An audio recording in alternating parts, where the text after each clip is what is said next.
Oh my gosh, same day but a different video! Actually, it's the same day, or it's the same day for me, different day for you guys. But like I said, I'm splitting up these videos. So this morning I went through and I built the heads, put them all together, assembled them, got the new valves, retainers, springs, valve keeper guys. Everything is good to go with those. So now we can actually build our long block and get those heads on this motor. Like I said, I'm gonna be breaking this up. Some people, we still need to find valve lash, and some people do like to do it on the bench, but your boy would rather do it with the heads bolted onto the long block because there is a small possibility that values will change slightly once the head is torqued down. It shouldn't, but there's always a possibility, so I'd rather wait to get the valve bucket measurements taken care of after we get the heads put on here. So our short block right here. Now, before we go just slapping heads on here and calling it a day, we need to clean off the mating surface. So I'm going to be using some acetone and just wiping it off with a rag. We need to clean up all of the washers and the bolts for the head studs, and then we need to get the ARP fastener lubricant. There is a very specific order that you need to be doing this. So as you guys just saw, we got the valves and everything put together on these. We're not going to worry about cleaning the mating surface here. I am going to wipe the other side down with some acetone just to get any potential residue off of there as well. For head gaskets, we are going to be using these Tomei Headgaskets. I am going to double check on their website to see if these are directional, but I'm pretty sure the Tomei faces away from the short block and towards the heads. So let's just get started on this because this is a project that excites me. We're dripping oil. Damn. So this is actually a project that excites me, and I enjoy doing this kind of stuff. Changing power steering lines, not so much. So let's get going on this. So first up, let's get all these washers and bolts off and we can get them cleaned up. I'm just gonna set them on that rag right there. I don't know why I'm so excited for this, but this is the stuff that excites me. These are the parts that I enjoy doing because it's not crawling around on your back in a puddle of power steering fluid. It's actually getting to work on the engine, which is fun. This is the fun part. Now for these bolts, they are ARP 2000 head studs. The bolts are a 12.14 millimeter. So if you do not have one, you are going to need one if you are using a similar setup. So let me grab some compressed air so we can blow all this out. And then we'll clean off the mating surface. We'll put a little bit of oil on the inside of these cylinder walls right here, and then we'll get our head on. I'm gonna rotate this guy down.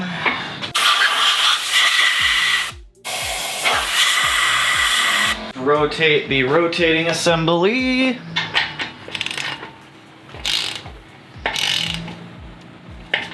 Just to change piston position. Spray down this guy.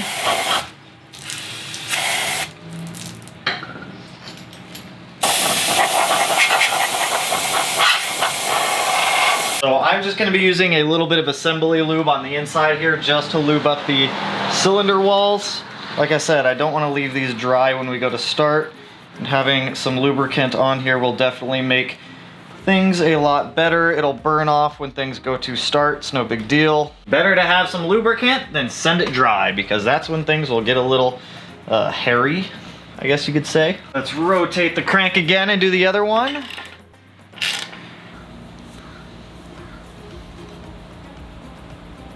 Nice little bit of assembly lube on there. Let me wipe off the piston face. Now that we have the insides lubed up, I'm gonna go through and clean off the mating surface face. I'm just gonna spray a little bit of brake clean on this rag, and then we can start getting stuff assembled. And I cannot stress this enough that making sure everything is clean is crazy important, you guys. Like making sure that all of the material, any loose material is out, making sure that mating surfaces is clean. This is like, it's crazy important. Don't forget to do it. I'm gonna clean off our studs also because we have to put new fastener lubricant on all of these. Nice and clean studs. That's what we like. So let me hop on Tomei's website and double check head gasket orientation just because that's something that we don't want to get wrong. When I finally got the head gasket centered, these little alignment dowels up there just did not want to seat properly. So now that we have our head gasket on, mating surfaces are cleaned up, let's go ahead and smack our head on here. Not literally smack it on there, but you know what I mean. Let's set it on there. Right, and with our head cleaned off, and go ahead and get it on the block. Just like so. We'll grab a rubber mallet, tap her down. Just remember to be very gentle.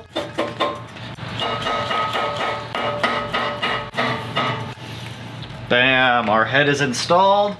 Now comes the fun part of torquing everything down. So let me grab my torque wrench, my 14-point socket, and I'll walk you guys through the torque order for these. Before we torque them down, we do need to clean off all of the hardware, the nuts and the washers for these. And then we need to put ARP fastener lube on a certain part of it. I'll show you guys, but let's get this guy bolted down so we have a head back on the car. So I've gone through and cleaned all the hardware for the ARP goodies. I'm gonna be using ARP's instructions when it comes to this. So we've already cleaned everything. Place the washers over the studs and onto the dry spot faces of the cylinder head.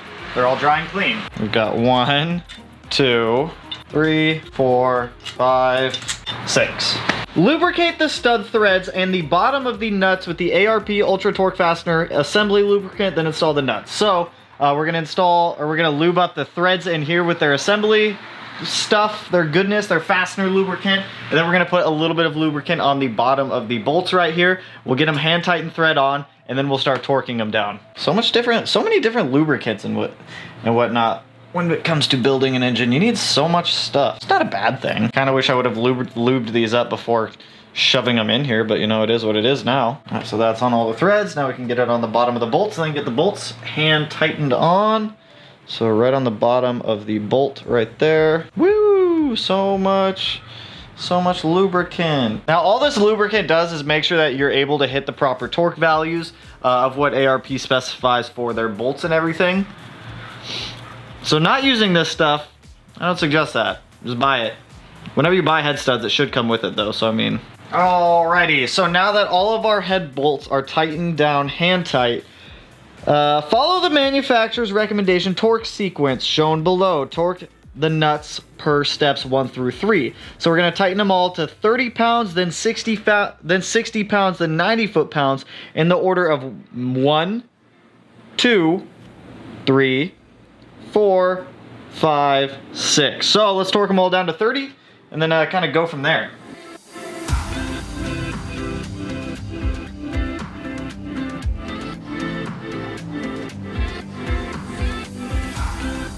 Well, that sucked to torque down, but they're on there. So it's 1, 2, 3, 4, 5, 6. You do 30 pounds, 60 foot-pounds, and then 90 foot-pounds. But our head is now on here. Our valve train is good. We have our new head gasket in here. So let me crank out the other side, and then we can keep going on reassembling some more stuff on this long block. But putting heads on ain't too bad. It's a little tiring when you got to torque it down, but ain't too bad.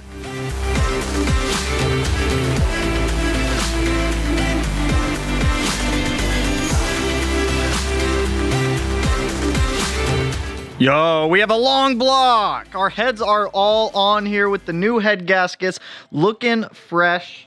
I am more than pleased with this. So now that we've got the long block, or we have the heads set onto the motor at this point, let's go ahead and start getting some of the accessories put on here, like the coolant crossover pipe and a whole bunch of other like smaller miscellaneous stuff I have, just to clear out like how many parts I actually have sitting in the car. And I want to see how this looks with like all the newly fresh powder coated parts that we got. I'm excited.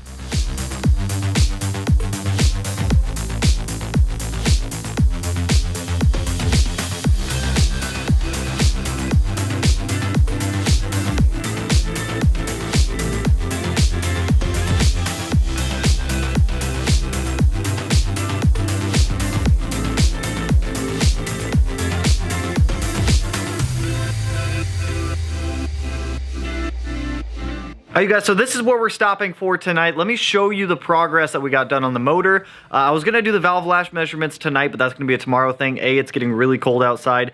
B, it's getting really dark outside. And C, we need to go grocery shopping. But let me show you the engine. This is the kind of stuff that gets all my bits nice and tingly. So I did get the exhaust manifold back on there. I wanted to cover up any ports that could potentially get like dust or debris inside of the motor. So I've got the intake ports taped off. I have the exhaust manifold just put back on so that way nothing can get up in there. I'm going to put a towel over the rest of this so nothing messes with our valve stuff down there, but pretty happy with the outcome of the progress that we made today. And this color looks so good on this engine. I love it. So like I said, tomorrow I'm going to do the valve lash calculations and measurements. I'll make an entire video on that one for you guys, showing you how to do it, the calculation and the formula that you're going to be using if you want to do this yourself. I'm trying to minimize as much money as I'm spending on buckets, because buckets are about $20 each, and we've got what, 2, 4, 8, we have 16 of them that what averages out to about $320 for just buckets. That's if you get them all right the first time. So we're going to be referencing Brian Crower's cam card for this one, and we are going to be changing the valve lash to what they suggest on their cam card. All of these older buckets, I don't know what I'm going to do with them. I'm not going to use them because they're all a little bit used. And while we're doing this, we might as well just refresh everything else. We will clean up the cams thoroughly before throwing them back in the car. But I'm like incredibly pumped with the progress that we made today. So if this is something that you're looking to do also, incredibly easy, you guys. Just follow the torque spec pattern, follow the torque specs for everything, and you will have no issues when it comes to installing your own cylinder heads, or if you're replacing your own head gaskets, doing something of the sort. Really not as bad as people make it out to seem. I mean, obviously I already had everything else disassembled, so it did make life a lot easier, but I'm expecting this engine to purr like a kitten when it's done, because everything in there, it's perfect with a little cherry on top and the little whipped cream swirl. Just, ooh, my bits are tingly. Anyways, that's all I got for you guys on this one. Look forward to the rest of the videos coming. Remember, valve lash stuff, sending the car to the dyno, finishing assembling it, driving it. We still have to break it in. Ooh, we got a lot to do. So if you liked the video, you know what to do. Go ahead and hit that like button. Turn to black, blue, green, purple, yellow, cyan, amber, chartreuse. Let's mix it up with a new color, magenta. I don't know if that's a new color, if I've said it or not. But anyways, if you're not already subscribed to the channel, hit your boy up. One of these corners, there's like grease all over my face. One of these corners, no idea which one quite yet. But with that, I'll catch you guys in the next one. Peace out, homies.